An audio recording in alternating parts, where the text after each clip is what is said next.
বিজেপির প্রধান মুখপাত্র দেবজিৎ সরকার তিনি একদম স্পষ্ট অভিযোগ করছেন যে অভিষেক বন্দ্যোপাধ্যায়কে ভর্তি নেওয়ার জন্য চাপ সৃষ্টি করেছিলেন মমতা বন্দ্যোপাধ্যায়। একদম ভিডিও তিনি প্রকাশ করেছেন।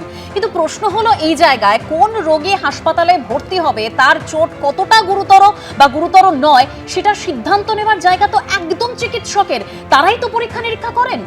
না, উনি তো আঘাতপ্রাপ্ত হওয়ার পরও সাংবাদিক সম্মেলন করেছেন, মানে সাংবাদিকরা এসছে, তিনি তাদের স্টেটমেন্ট দিয়েছেন, কোনো জায়গায় তার কথার জড়তা নেই। তিনি যে নিজে যে বলবেন যে তিনি কতখানি আঘাতপ্রাপ্ত হয়েছেন এরকম কোনো বক্তব্য তিনি বলেননি। তারপরে যখন গাড়িতে উঠছেন তখন হসপিটালে, তখন হঠাৎ উনি বোধ করলেন যে গাড়ির মধ্যে থেকে যখন নামছেন তখন উনি বোধ করলেন যে ওনার আঘাত লেগেছে।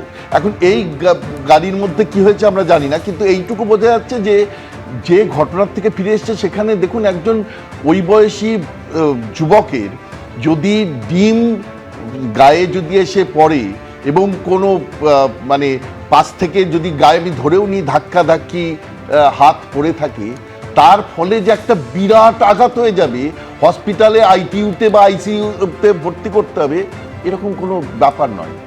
আসলে সিআইডি দেখেছে তাকে, মানে এখন জানা যাচ্ছে কেসটা আরও মারাত্মক। তিনি প্রস্তাবক ছিলেন, যে এই নাকি তিনি সমর্থক ছিলেন, যে ওই যে বিধায়ক যারা করছেন, বিধায়কদের যে সই তাতে উনি পাশ থেকে ছিলেন, সেখানে তিনি ছিলেন, তিনি প্রস্তাবক ছিলেন বা সমর্থক ছিলেন কোনো একটা বিষয়ে, তার সই আছে সেই বিধায়কদের যে লিস্ট, যেটা যার মধ্যে 3 জনের সই জাল ধরা পড়েছে। যাদের সই ধরা পড়েছে তারাই বলছেন যে আমরা এটা সই করিনি। তাহলে সই জালের তো মারাত্মক অভিযোগ। তো সিআইডিকে তাকে ডাকতে হবে, ডাকলে তাকে যেতে হবে, যাওয়ার যাতে যেতে না হয় তার জন্যে তাকে নানা রকম ব্যবস্থা দেবে। এইটা তো ওনার চিরকালের ব্যাপার। আপনি দেখুন, প্রথম আমি বলি যে কর্পোরেট কালচারে চালিয়েছেন, সেটা ওর দল, উনি কি করবেন তার সেটা ওনার ব্যাপার। কিন্তু 21টা গাড়ির কনভয় নিয়ে ঘুরে বেড়াতেন, সুরক্ষার সাংঘাতিক বাড়াবাড়ি, যার যেখান দিয়ে যেতেন সেখানে জ্যাম করে দিয়ে আসতো, পুলিশ সাংঘাতিক অবস্থা করেছে।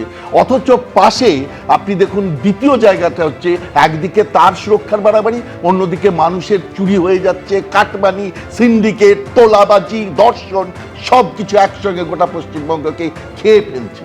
অর্থাৎ সমস্ত ধরনের দুর্নীতি, সমস্ত ধরনের অবিচার, অনাচার, অত্যাচার সেটা পশ্চিমবঙ্গে চলছে।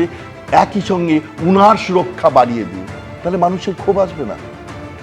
ধরে নিলাম যে ওই লোকগুলো যারা ধরা পড়েছে তারা তৃণমূলের যদি পরিকল্পনা করে ওই লাভলি মৈত্র সহকারীরা করেও থাকে, এত চট করে ক্ষোভ না থাকলে হতো না।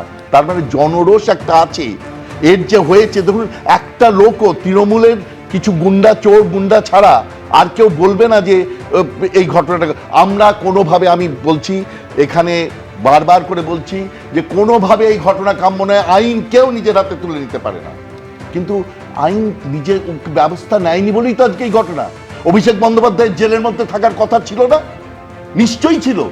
ইডি তাকে জব স্ক্যামে, এই যে 26,000 লোকের চাকরি গেল তাতে নিয়ে গেল, তখন কালীঘাটের কাকু কি বলেছিলেন? আমার বসকে তো কেউ ছুতে পারবে না। ওই যে সুজয় কৃষ্ণ ভদ্র, মনে পড়ছে? আমার বসকে তো কেউ ছুতে পারবে না, তাই আমাকে ধরবে। আমরা কত সালে 2023 সাল থেকে 3 বছর ধরে দেখছি না, গাইকেও হাত দিল না। কেন হাত দিল না? কারণ ইডি একটা জায়গাতে খুঁজে বের করতে পারলো না যে ওর অ্যাকাউন্ট নম্বরটা কি। ইডি খুঁজে বের করতে পারলো না অভিষেক বন্দ্যোপাধ্যায়ের বাবার নামটা। একেবারে আমি বলছি আমার সাহেবকে কেউ ছুঁতে পারবে না, কিন্তু সেই ছোঁয়ার কতটা চেষ্টা শেষ পর্যন্ত যাবতীয় প্রমাণ থাকা সত্ত্বেও তখন কেন্দ্রীয় তদন্তকারী সংস্থা করেছিল, এই প্রশ্ন বারে বারে উঠেছিল। এই প্রশ্নের জন্যই তো যখন যার বিরুদ্ধে 5 বস্তা এভিডেন্স থাকা সত্ত্বেও তাকে ধরলো না, তার বিরুদ্ধে ব্যবস্থা নিল না, মানুষের ক্ষোভ আরো বেড়েছে। সুতরাং যদি সে বাইরে বেরোয় তাহলে আইন হাতে তোলে মানুষ কখন? যখন আইন কোনো ব্যবস্থা না নেয়। আইনি ব্যবস্থা হলো না, শুধু অভিষেক বন্দ্যোপাধ্যায়ের এতগুলো লোককে এখন ধরে কি হবে? তার বিরুদ্ধে ব্যবস্থা নিতে হবে।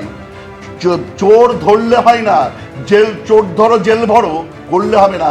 জেলে নিয়ে যেতে গেলে তাকে বিচার বিভাগ প্রক্রিয়া সম্পূর্ণ করতে হয়।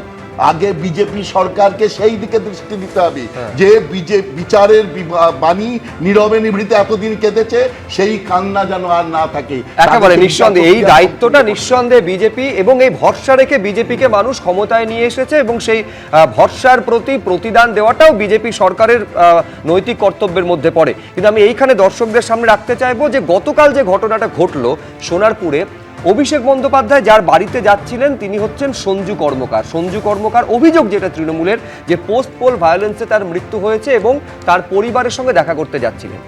কিন্তু কে এই সঞ্জু কর্মকার? এই সঞ্জু কর্মকার সম্পর্কে প্রতিবেশীরা কি বলছেন? এবং সবথেকে বড় প্রশ্ন, সত্যিই কি ভোট পরবর্তী হিংসার শিকার সঞ্জু কর্মকার হয়েছেন? কেন এই প্রশ্ন বড় হয়ে সামনে আসছে, দেখুন এই প্রতিবেদন। বললো 4 তারিখে দেখে নেবো আপনাকে, 4 তারিখে 12টার পর আপনার লাশ ফেলে দেবো। মদ গান সব কিছু নেশা ছিল, টোটাল সব নেশা ছিল, অল কমপ্লিট।